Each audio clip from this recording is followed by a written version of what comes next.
بسم اللہ الرحمن الرحیم۔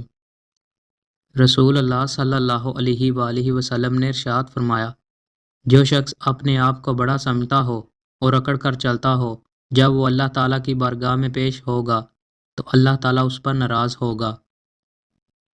رسول اللہ صلی اللہ علیہ وآلہ وسلم نے ارشاد فرمایا، بندہ کہتا ہے میرا مال، حالانکہ اس کا مال فقط 3 صورتوں میں ہے: جو اس نے کھا کر ختم کر دیا، یا پہن کر بوسیدہ کر دیا، یا اللہ کی راہ میں دے کر ذخیرہ کر لیا، اور جو ان کے علاوہ ہے وہ دوسرے لوگوں کے لیے چھوڑ کر جانے والا ہے۔ رسول اللہ صلی اللہ علیہ وآلہ وسلم نے ارشاد فرمایا، قیامت کے دن سورج ایک نیزے کے بقدر قریب آ جائے گا اور اس کی حرارت بھی کئی گنا بڑھ جائے گی۔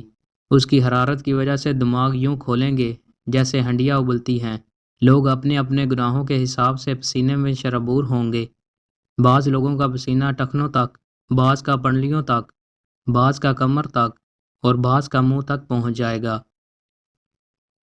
10 گناہگار عورتیں۔ بے پردہ عورت، تیز زبان والی عورت، ہر وقت موت مانگنے والی، دین کا مذاق اڑانے والی، چغل خور عورت، احسان جتلانے والی، شوہر کی نافرمان، غیبت کرنے والی، بال کھول کر چلنے والی، بغیر ضرورت کے گھر سے نکلنے والی عورت۔ دوستوں، مزید اچھی ویڈیوز کے لیے ہمارے چینل کو سبسکرائب لازمی کریں۔ بہت شکریہ۔